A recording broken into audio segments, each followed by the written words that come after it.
gold. Nonsense. The golden god! And he dragged you two into this nonsense? I volunteered. Okay, so it's on me?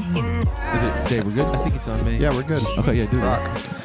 This is another edition of the world's greatest podcast. I'm your host, Charles Reifenberger. This is my co-host. I am John Miller. And this is Golden Nonsense. Golden Nonsense. On today's wonderful episode, we are joined once again by one of our best buddies in comedy, a musician, a broadcaster. Guys, make some noise for Ross Turner. All right, Ross Turner.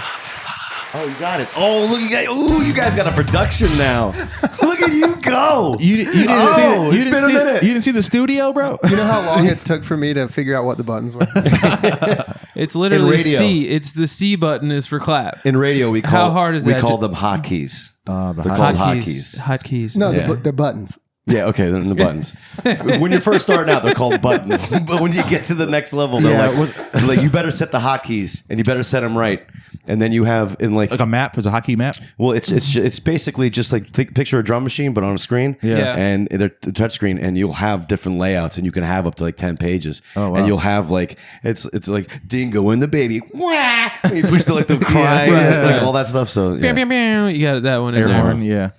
Lovely. So, Ross, the reason why we are happy to have you is because you have done something that not many people have done. Right?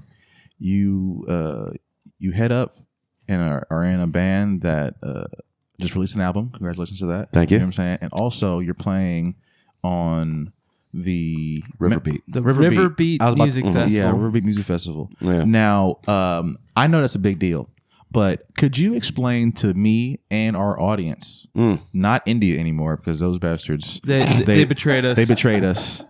India? All of India betrayed us. All of India. It was a cyber attack. Yeah, dude. They really botted us down. They used to be our number two. I did talk to you about that. They used to be our number two. Yeah, and now a diabolical Indian man. Now we're all in for Pakistan. Actually, we're this is a Pakistan pro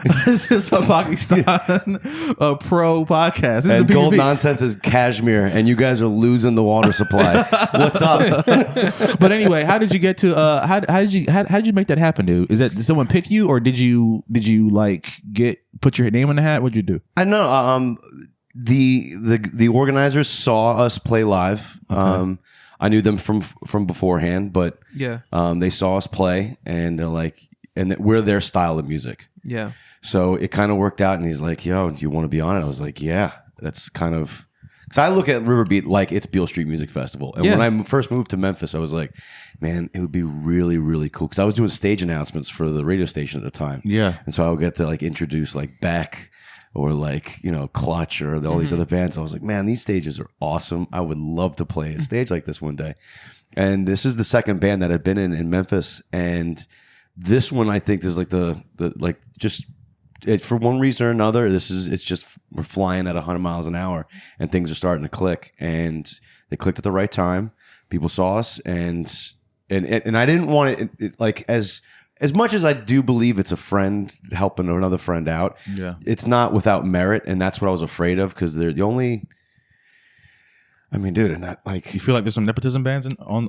No, I didn't want it to be a nepotism. I've really done my best to keep radio, comedy, and music all separate. Yeah, because they're all different avenues. Yeah, they're different peers, and and within each one of those subcultures, or just like kind of paths, you have like there's a certain level of like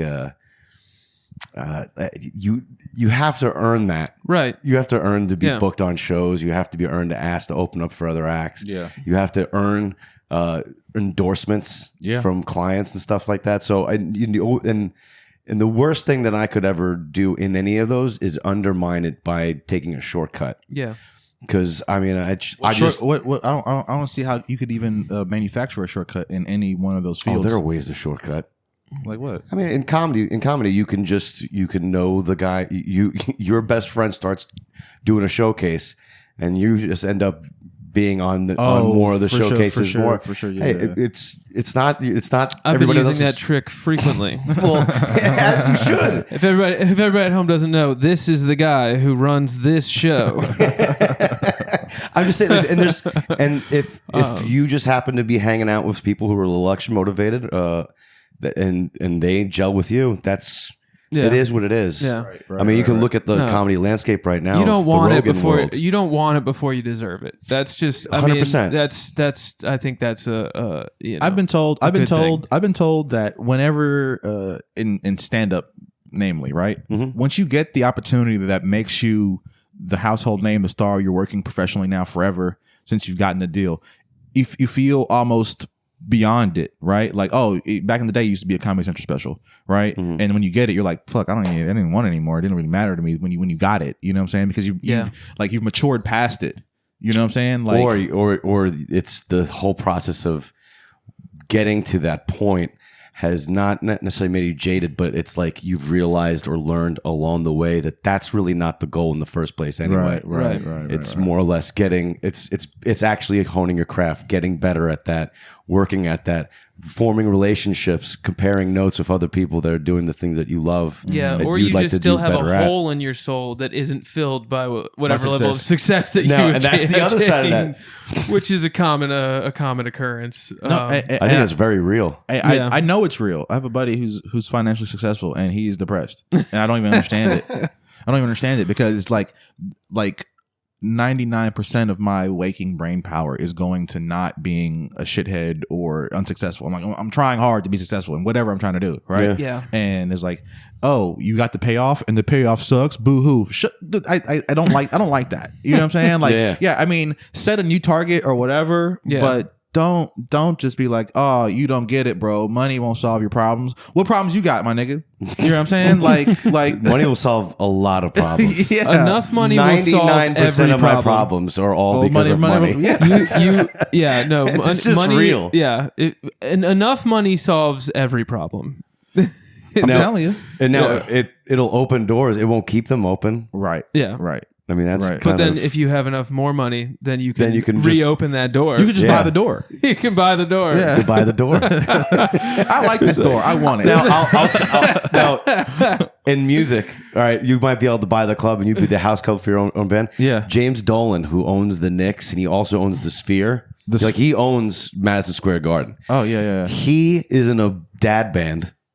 Yeah. And he got to buy his way into opening up for the Eagles in Boston at Fenway Park. Wow.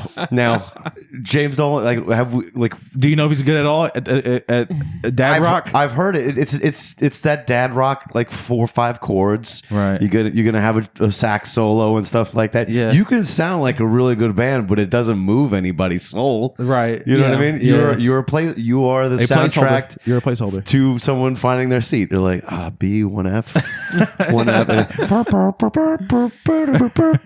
But you have like somebody who sounds like tonic or semisonic or something like that. Yeah. That's what that's what they are in the band. And Cash and being a billionaire bought him that. That guy owns the Sphere.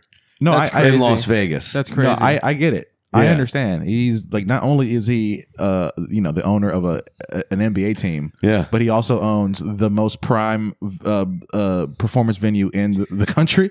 I was there. I was in Vegas last week, and I drove by it. I didn't walk over to it. What was on it when you drove past it? Well, And did you have to avoid something? Did you have to be mindful of the fact that, I'm going to crash my car looking at the no, Sphere? I was in Uber. I was in an Okay. Uber, so Yeah. All right. I could just look his at problem. it. So yeah, Dead and Company was out there like all week last week. So Okay. my hotel was just full of old deadheads and young deadheads, but just everybody Right. was like high and just in tie-dye shirts. But How is that like fan base like so like ravenous? I have never understood that. Like You have to go back to the way it started. I like before I knew what their symbol was. Yeah. I saw it all over my world Oh, and yeah. not Yeah. knowing what it Oh, was. yeah. I thought it was at first when I was like a real small kid, like a military shit. I was like, oh yeah, you were in the army. They were the first ones to pioneer recording. They actually allowed you to go to their show and had a separate location for you to bootleg their shows, and they encouraged you to trade shows. So people would follow them and then trade like, you saw it live in Boston in 71? Well, I got them in Spokane, Washington Say word. in 73, and they were like the first Napster. And they encouraged it, and what it did was it developed a following. And they had base. studio albums, but people were like, "You listen to the studio album? That's bullshit. You got to listen to the 9.5 minute solo version of Franklin's Tower, where they really get only. loose." They were one of the first bands that did Jam not band. have a preset set list. Yeah, it's a jam band. They invented a genre, kind of. I mean, That's what a lot of bands are doing now with any band that is kind of. Because concert tickets are on such a premium and they're so expensive now, like you can look up the set list and you know what you're getting in advance. A lot of bands, the one that jumps out to me right now is Pearl Jam, which they have become like a Grateful Dead kind of. They have that kind of following, and they do not do the same set list anywhere they go. wow. They always but they have a repertoire of like 10. 12 albums to choose from. I mean, decades of music. And they throw in some covers every once in a while to do into their set. So, and that's kind of how they've stayed. That's why they can go to a town and do a Friday, Saturday, and Sunday, or Thursday, Friday, and Saturday. And there's other bands that do it, like, but King Gizzard does that really King well. Gizzard is doing that. Then the Lizard Wizard is doing that right now. They're incredible, and they have a ravenous fan base. Yeah. Which makes no sense because it's bros, it's dirtbag hipsters, then it's just people there who are there for like to do drugs and drink and be around the scene. You're getting all the people from Fish. Yeah, it's a wild world. And that's something they did organically, but they also have put out at least 40 albums. And so, do you think that the encouraging the fans to share amongst themselves, did it negatively impact them in any way, or is that like the way? Because you and I argue all the time about like comedy stuff, right? And it's like, okay, so I know music's different, and it's like, but bootlegging destroys the credibility of the product that you're trying to put out. You know what I'm saying? If it's all. Is it purposely unique and new each time? And that's what they were doing. Like, you don't know, like, Grateful Dead's probably a bad example because compared to comedy, because comedy, people are setting up, polishing, and delivering a punchline. And that, if that punchline, you see it coming, there's only a few bits that you'll laugh at every single time. Yeah. Which is why Andrew Dice Clay was so it's more like a magic in the trick. 80s. It's more like a magic trick. Right. That was the first guy that people actually went to go yell and participate in the His punchline. yeah. But like Gallagher was like that. right. What was that? But the real answer to why Grateful Dead, I mean, that's part of it, but it's also like the drugs were just Drugs like, are huge. It was synonymous with drug culture. It really was. And people would just drop out and they would follow. They would I quit their life and they would go just follow offering the band. Molly just for everybody that comes to the comedy show. It's like, I mean, you come see If John you want to Miller- have the most annoying crowd that you've ever experienced, not paying attention to you, People vibrating at your jokes. give them a drug that's better than your set, right. because they are going to be like, There's no drug. There's no just drug. lipping. There's no drug that stand-up comedy really works for outside of alcohol. Like being stoned. Like I went to a show where they gave every single audience member a free dab or edible upon entry. Okay, I do like that. It's a good try. It's a good idea. You got people fishing out at the front door. Dude, no, look. I swear, it was an industrial level operation. Okay, you walked in, they had the fucking mouth guard on it. They asked you what type of high you want. We got fucking shatter. We got this. We want a hybrid. We got a hybrid for you, bro. You know what I'm saying? I'm like, yo, I'm performing later. It's like, I need a sativa. It's like, oh, yeah, the sativa's really strong. I took that fucking shit and I was immediately too blazed to do comedy. Yeah. You know what I'm saying? And I was like, dude, y'all are too high. Like, y'all are not even really enjoying this. Y'all are trying to keep it together. Yeah. I've subscribed to the idea that I don't do anything better in this world, drunk or high. No. Yeah. I now, with the exception of one thing, Fucking? No, that's not even no. I fuck better sober. Really? I do comedy sober. Yeah. Everything sober. Couple of beers, you don't. You aren't better in the sack. You're not laying better pipe, bro. No. That's an interesting thing. Well, all right. That's totally separate. Me and John have been very vocal that we come quickly in large amounts. Okay. That's the golden nonsense way. About a shot glass about 5.8 ounces. All right. I subscribe to being serious. Sex is always better with someone you love. Yes. And so, like, I will be bad at sex with probably everybody that I don't care about. For sure. And then there's just that sometimes you just have a physical connection. And you're just like, oh, this is Right. yeah, this is it. Yeah. But like boozed up, whiskey dick, no. High, Dude. I'll get scared in my own head. Man, I used to- I'll be like, I'll get. Yeah. Now I'm looking at her. Why am I looking at your face? Like when I'm doing this, I'm taken out of it because by my own train of thought. Oh, right. You focus on the wrong things. I will never smoke weed and perform music.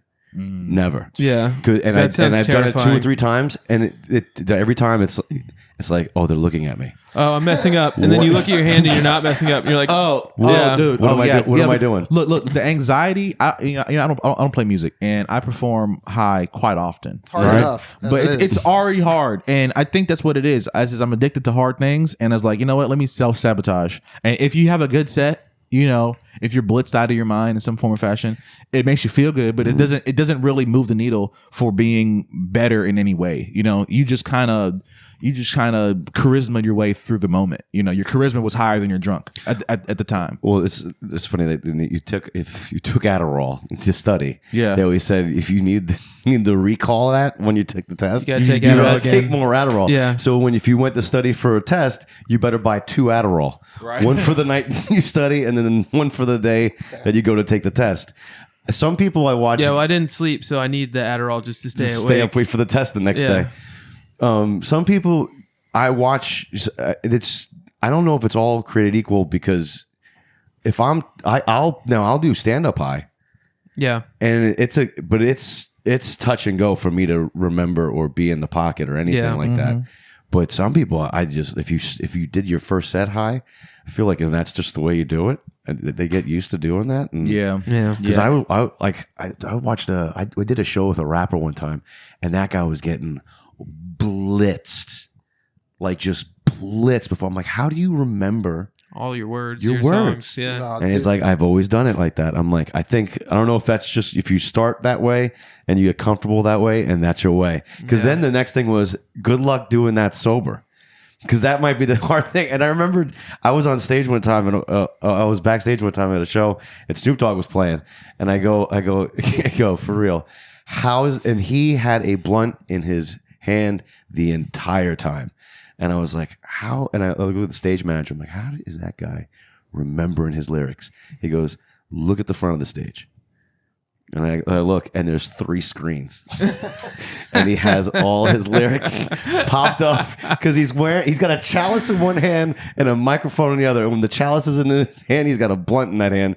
And he's got sunglasses on. So he can look down and it looks like he's looking in the front row, second row. Yeah. But he's really reading where he's at the song. A 2, to a remind 3, him. and the 4. Yeah. Snoop Doggy Dogg. He's like, what is it again? And I was like, I mean, does that but guy wait. even get high anymore, though? It's like... I've actually figured this out as a person who smokes so much weed, Yeah. right? There's a point in time in your weed journey, especially as a blunt smoker, that you're only high when you're actively smoking. Yeah. You know what I'm saying? And then you're not high anymore. And then like I get it. yeah, and that's why you got to constantly re-up on, Yeah. on smoking all day. So like Chasing that dragon. dude, real shit. I quit smoking weed for a year, like a couple years back, and it's phenomenal. It's like, dude, I was smoking like 10 grams a day. You know what I'm saying? Like, Fuck? like almost a half ounce. Like I was just flying through it, dude. And then it's just like, oh, it's because I'm not actually staying high. yeah. I'm just like maybe like for 20 minutes. That's a dealer's activity. So yeah, 'Cause because the only that's a way- lot. That's a lot of money. Yeah, that's So I'm still caught up on. Can we figure out what drug works for making people laugh? Like, do you think there's something out there, yeah. like something on the dark web, some kind of like 2C976. It's called wine. Wine. You think wine works? 2 glasses of wine makes Everyone everything a knows. little smoother. Look, wine is in vino veritas, man. Yes. In wine there is truth. Hell yeah. In wine there is Well, laughter, maybe man. that's what we need to do. Let's get a wine bar show You know, going. actually, It's literally called a series, a comedy show. Is wine bar? It's dry bar. yeah. Dry But bar. it was in Atlanta. They had the They have the City Winery. City Winery. City Winery show's yeah. good. But that's That not. was I know I performed there actually, and in Atlanta, like when in college. That's it's actually a cool little City Winery. Yeah. and there's Yeah, one it's in good- it's a good Nashville. venue. I think it was a chain. word. Yeah. You guys remember box wine, obviously. Yeah, Yeah, from back in the day. box wine Dude, had I gone got away. people I work with that are on that now in this economy. My wife drinks box wine. There you go. okay, what's the point? No, I was just gonna say a few years ago. This is, and I know for a fact this is true. So a few years ago, I after a long night, all I had left was this box of wine, and I put it on my bedside table so that the spout was over my mouth, and this is why I don't drink. And I put on a horror movie, and I just drank so much of the wine that there was a delayed laugh. It's just something that wasn't funny. So something fucked up would happen, and like a minute later, I just remember going. That's it. He just saw some deprived act on TV, All right, and he was but just like, wine isn't good enough. There's got to be like some sort of crush tablet shit that we can give out. I mean, that's I just know- like It's gonna, called cocaine. yeah, Like but you're cocaine saying doesn't all make the you drugs laugh. that It doesn't make you laugh. cocaine made me laugh my ass off quickly, but that's in hard. but that's in conversation though, right? I mean, mean, that's a like Mushrooms make me laugh hard as fuck. You know what makes people laugh? Yes. A funny fucking joke. a funny joke. Right. That's That's what the makes drug. people. Yeah, that's the drug. Because serotonin is the drug. The more that I think about looking, all the drugs make me laugh. Weed, acid, mushrooms, yeah, cocaine. yeah. It all makes me laugh. Okay, so we just answered your own question. You're looking for the key to unlock laughter. Look. Okay, look. and that's what's There's a- comedy. There's a line A here. funny joke. There's a line. Funny joke. There's a Funny line joke. here that I can probably figure out how to make that. I don't have to get that off the dark web. Good luck, man. I think I can't remember who told me it, but it was someone quoting you know that business dude Alex Hormozy on the internet. There is no silver bullet. There's Yeah. only 100 golden pellets. Golden BBs. I told you this. There you go. Boom. I can't remember who told me. I was Golden like, He just BBs. made up a businessman's name. You know Alex Mosley? No, he told me that. Alex Mahone, whatever. What was that? Hormozy? It's David Shaw who No. told you. Which I got it from Alex Hormozy. Yeah, But Sean told me the fucking thing. My bad, okay. dude. Come on, Alright. man. Don't shit on me. I man. peddled it like it was my own wares. He's like, oh, you know what? I'm pretty wise. How about this? If you didn't tell me that he said that, Dave, I would have quoted you directly. It's good advice. I told it to Charlie too. It is good advice. It is good advice. Yeah. Keeps you locked in on progress. Warren Buffett, who's probably better off than any of these fucks that you're bringing up. It's probably me. He says, I would rather be overly cautious 99% of the time than 1% Wrong. underly cautious, because that's the one that kills you. Yeah. So shooting 100 bullets sounds dumb to me. That sounds stupid. Just throwing spray in all directions. Spray. That's how you kill innocents. Hey, What are we doing? someone's got to die. you're saying No, that you're not shooting innocent people. You're shooting one guy every day 100 in a different direction. with a BB, and you're blank. like he's not dying, but eventually, guess what? right. He'll die of old age. Look,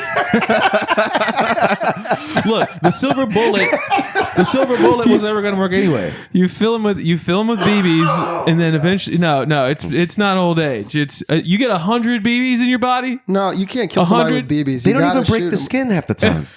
You gotta hit him with a bullet. You're right. No, He's you're gonna right. be infected. I've shot a kid He's with BB gonna gun die. before.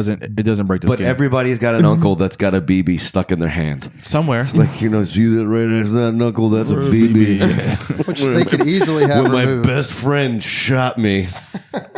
Oh, So who's your best friend that shoots you? I mean, ask Even Dick Cheney. for fun. Ask Dick Cheney. He shot one of his friends in the face. In the face, yeah. I don't even know if that was... If you bring someone quail hunting and you're a politician, that's not a friend. that is a conversation that you have to have in a field. Yeah. And he gave the wrong answer to the wrong right man. question. Right. To the right question. It was the right question because he had to shoot him after he gave the wrong answer. He was like, "What you say? Foul! Ah, my face!" And I he thought went you were on, Bird. and he went on television, apologized to him and his family. You That can was- look that up. That was the craziest part of that. Yeah. guy- yeah, the the guy- dude that got shot apologized to Dick Cheney. To Yeah. Dick Cheney, right? Yeah. Full cuckold. Yeah. Oh, dude, that's a dangerous man. Dude. People forget about that stretch between 2001 and like Obama. Yeah. He was Yeah. we it was gnarly. he was a powerful crazy. man, dude.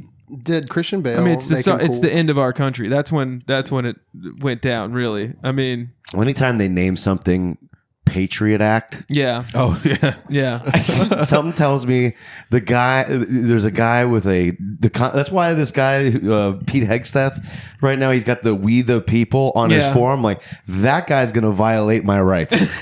he looks like No it. way he actually cares about He's my got- rights. Yeah, yeah. they don't come like that. No. They don't Well, come packaged like that. you know, more often than not, people who are in those positions of power, they just corrupt themselves. You know, Yeah. like it's the whole like, oh, now that I'm here, I can fix the system. You know, but then you don't realize that the system is now in you. What You is it? know, Yeah. Absolute been power this- corrupts. Absolutely. you've been the Yeah, it's system like the whole it's like a time. drug addict. It's like dealing with a drug addict. It's like, yeah, I mean, I'm gonna sell drugs you to clean might up the street. You might be a What? good person deep down, but like you have this demon in you, basically. Yeah. That's, Well, I I have think a that's how fame works too. I think fame is like that. I have a theory that most of the people that Trump surrounds himself with are all alcoholics in recovery, and that's why they're so loyal to him. because he's not alcoholic. He's their higher power, He's the and not him specifically, but what he represents, which is power, and the idea that you can just write your own reality, which is he's been doing his entire life since he's been been doing the thing. just doing his thing, doing real estate in New York. So I felt because like we know Pete Hegseth, we just know from his past that he's had various run-ins over the years. Yeah. I know he's Trump not in doesn't recovery. drink. He's just a drunk.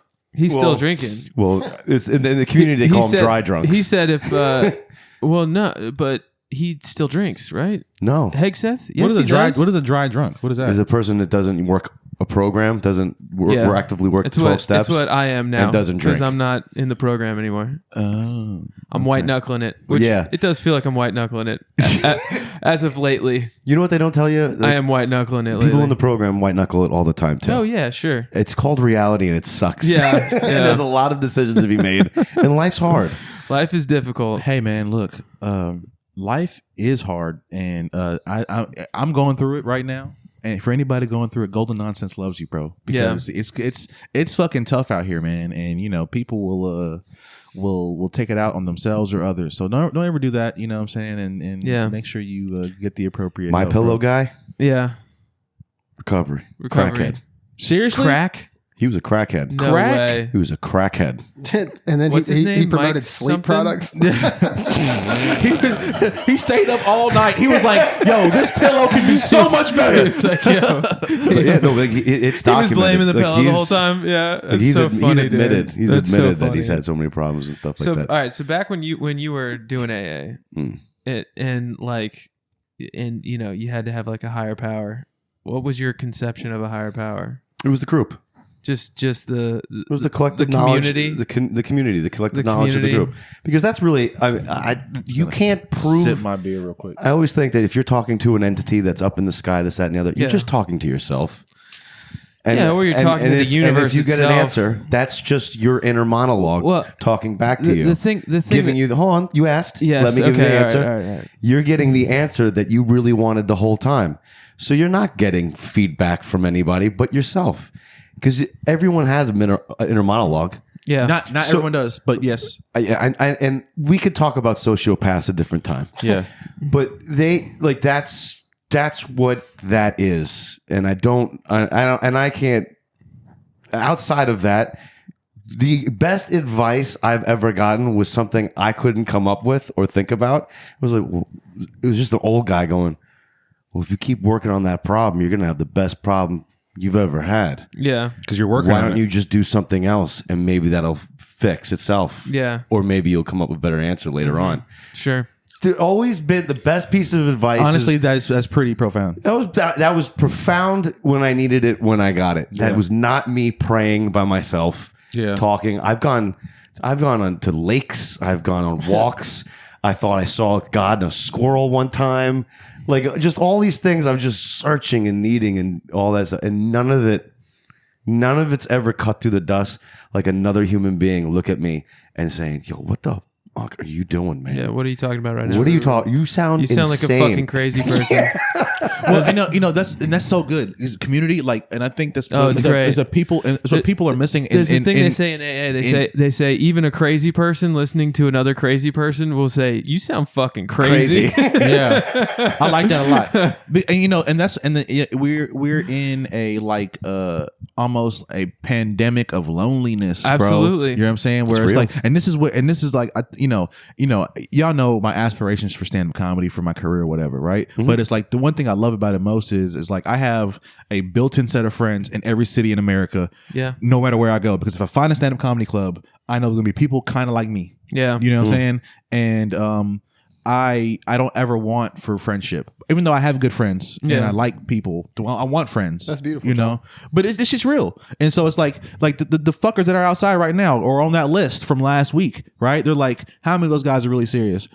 Probably 10% of them, right? How many of those guys on there are here for community? 100% of them. They won't admit it or whatever. They're gonna say, "Oh no, I'm here for the fucking ego to meet the people," or the art of it, whatever. It's all bullshit. You know what I'm saying? Like, at the end of the day, it's I made these random group of people laugh, so I feel good. But I'm also hanging out in the back with the homies. Yeah, you know what I'm saying, making them laugh too, right? Yeah. Or I had an idea.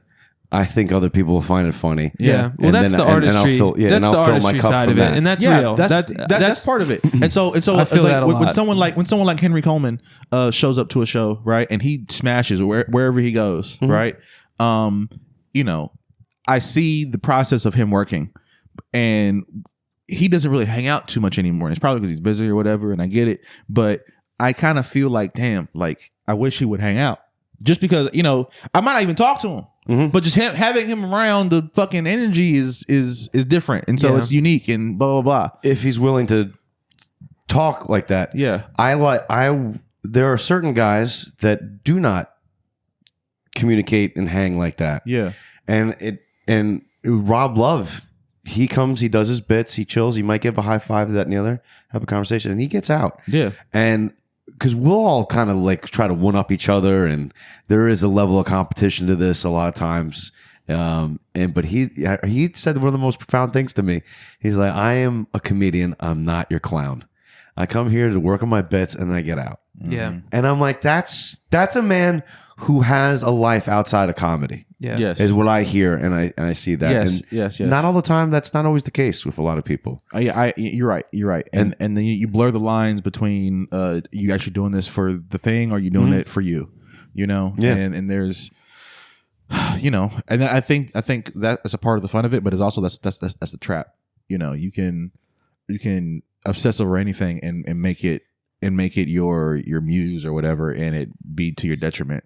Like, I know now that if I didn't do stand-up comedy and was just a lover of stand-up comedy, because I've loved it since I've been a fucking kid, right?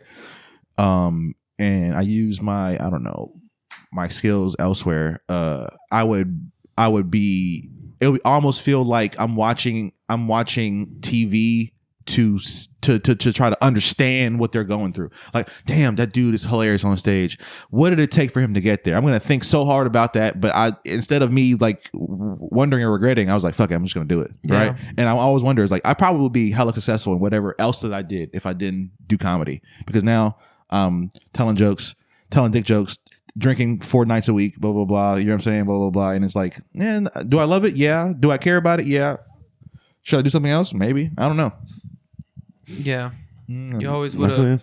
I always just, what if you had never gotten on stage? It's crazy to even try to think about right, because I've spent 11 years dictating my whole forward momentum with that. That's what Anthony Jeselnik said. There's 3 comics. One that works, That's like a touring working comedian, the one that brings their friends out. And they do it once, and then the guy ruins their life. Yeah, that's it. And they just end up. It's you're just in the scene. You're going to drink. You're going to party. Fucking This side, drug, the other. man. We're drug addicts. Yeah. We love doing this thing. We can't stop doing it. I will say this, and I get this more with comics than musicians. I find musicians are. It's because the very nature of it. You craft something. You're doing it in private, and then you release it later. Mm-hmm. You play it live, but it's gone through a germination process outside the public eye. It hasn't seen sunshine. So you're very protective of it. Mm-hmm. It's something that you're like, I don't know, like it. But that's why I think bands like I didn't feel comfortable in this band until 2 years, 3 years, because I was like, because what we wrote the first 2 years, a year and a half. We don't sound anything like that anymore. Yeah. The album we just released, we play. There's 12 songs, 11 songs on it. We play only 3 of them live anymore. Yeah, we've got another 14 ready, locked and loaded to go, and and maybe half of and they resemble maybe only 3 or 4 songs on that one, like because we're writing in a direction. You don't know, like Miles Davis said, you got to play for a long time before you play like yourself. yeah. Which is true in comedy as well. That's something that whole does voice thing. apply. Yeah. But with all right. That being said, what I love about comics and why I get so excited when I see a comic out and about, or if I know you're a comic, I know I can bullshit with you. Yeah, and I know no matter what gets said within a certain level parameter, it's not going to be something that cuts the relationship. Yeah, it's detrimental to your to where it will never unless I actually say something specifically to insult. Because so I was out in Vegas and I went to the Kimmel Comedy Club and I was just shooting the shit with those guys. After the show, I was just, guys, I'm a comic, and at first they're like, all right. I was like, yeah, and then I don't know, they just like they could tell I was serious, and then I ended up going and playing blackjack with a bunch of awesome. them. Had another. You ever heard of Skills Hudson? No. Shout out to Skills. That's my fucking boy. What a name. Skills Hudson that's is not the shit. That's not a Christian name That's right there. that's gotta be a black. Is that a black man? Yeah. Yeah, you don't. That's a He's street hilarious. name. He's so funny. He was Skills Yo, Hudson. my name Skills is Hudson. Skills. Skills Hudson, baby. But But it's just like it is a personality type, and it's just like like you can just. I know I've been out and about, and sometimes, and I always feel bad after the fact. But like, I'll talk to a musician like I'm talking to a comic. Yeah. And I'm like, I am not being nice to this person at all. And I might be ruining the relationship by talking. Because like, I think it was the other night. I was like, I asked someone how old they were. And they're like 31. I was like, that hairline's 42. Now I feel like I've been roasted so much on stage. I forgot who said it at Tylen's roast. They're like, Ross always goes to the gym, but he never skips forehead day. And I think it might have been like Wild Bill, or it might have been Richard Douglas Jones who said that. So now I'm like, oh yeah, I have a big ass forehead and my hairline is shot to shit, and now I'm comfortable with that now. Like in the moment, it's like you have to like burn. You have to be burned so many times where you just like, all right, I either accept it or I work on this problem. I ain't buying hymns anytime soon, Right, you know, right. unless I get an endorsement with them, which I'm game. Hymns. Would you ever go bald? Shave it off? I would, but I've already decided that if I ever shaved it bald, I'd probably do the thing my father did, which was buy a Harley. I'm gonna do what my dad did and have a midlife crisis. and like a ZZ Top beard. Yeah. Like just let the beard like fill it, like whatever you This, live here, but longer. add it here. Do you trim your beard? Do you trim it? Yeah. Okay, Trim keep- about once every 2 weeks. It's a nicely trimmed beard. Bro, dude, no, I don't. As a beardless wonder, Yeah. right? I'm too handsome. Yeah, that so. doesn't just naturally happen. No. Look at that. me. Dude, I had my beard down. I've had like a solid like like 10, 11-inch beard one time. I did a beard competition in Atlanta. Did you win? No, I didn't even come close. Damn. No, like there were guys there. Wait, this is Georgia. This was Atlanta. This was Atlanta. Well, what I'm saying is that long bearded men. I bet you could find them in Georgia. Sure. Oh yeah, sure. Well, the guy who won it, was from Tennessee. Hey, He was a ginger trucker in his mid 40s who had it, and it was like down to his waist. I'm And liking it this country song. It was pretty amazing. A red bearded trucker in his 40s. In his 40s. Yeah, that sounds like a song. Yeah. Yeah. You ever see the crazy beard competitions where like they'll like put like gel in them and they'll like make them into like statues and shit? Yeah. Have you seen that before? I saw one. There was a guy who it was a bird cage and he had birds in his beard in like a cage. The best one at that competition I saw, and it was actually hosted by a comic that we've had here in town at Memphis Comedy Festival back in the day, Michael Albanese, and he stayed with me, and he goes, and I have the beard. I bought the poster that night and I have it hanging out in my living room, and he's like, "I hosted that." I'm like, "I know." I saw you there. That's why it's weird that you're staying in my living room right now. He was cool. He's actually, I think he's in New York now. You know, there's a Atlanta comic that I met a few years back that randomly I was trying to find something to watch for my mom in the room, and it was fucking Mike Rowland's on TV. Y'all know Mike Rowland? Oh yeah, yeah. The He's hilarious. short little white dude. Yeah. No, I he love is Mike fucking Rowland. hilarious, dude. Yeah. And I was like, damn, this nigga didn't really. And I went into his Instagram. I was like, oh, you've been kicking ass for the last couple years, and I had He's been no like idea. he was like a regular at the Cellar for a while. Yeah. But he got on a show called Animal Control. on NBC. Or something. NBC. I was on Peacock. Exactly. It's Joel McHale is like the I know you're talking about. I'm just trying to think Mike Nolan. I don't know if Mike if Rowland. Yeah, Yeah, he's like a very funny comedian. He's like Awesome. he's He like was a always short one of white dude with a my crooked favorites. nose. Yeah. Okay. Yeah. He's got That's a lot of them. Some really funny shit though. I'm just trying to narrow it down for you, bro. I remember that. I don't remember his name. I think his name was Mike, but there's always been like these, before I did comedy for the first time, there's been these moments where I was like, oh. And I remember it was at the Relapse Theater downtown on by Georgia Tech. And you met, and the show was in the basement. But I was at KSU at the time, Kennesaw State University, and it was public speaking class. And this guy I did mine on Curtis Mayfield. Okay. I was just a music guy, and I did on Curtis Mayfield and his history, and I got paralyzed, and it was just like this up and down crazy story. This guy went up, and he talked about how Hitler was the second coming of Christ.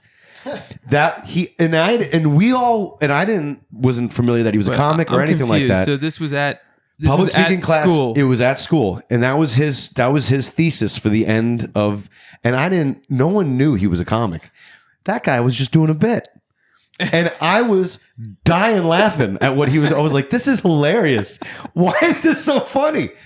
Fast forward 3 months later, I see him hosting a show at the Relapse Theater. Oh, wow. And he has a bit about 9/11 that I haven't heard as creative before or since. Maybe Louis C.K. had one when it's like, damn. Yeah. And I haven't seen him since. I don't even remember his full name. And then it was Michael Albanese. So I learned that you could do this anywhere. And then Michael Albanese, he was I don't know if he's hooking up, but he was courting a girl that I used to work with at a radio station in Atlanta. And I saw him, and we were in a strip club because we did a lot of radio remotes in strip clubs.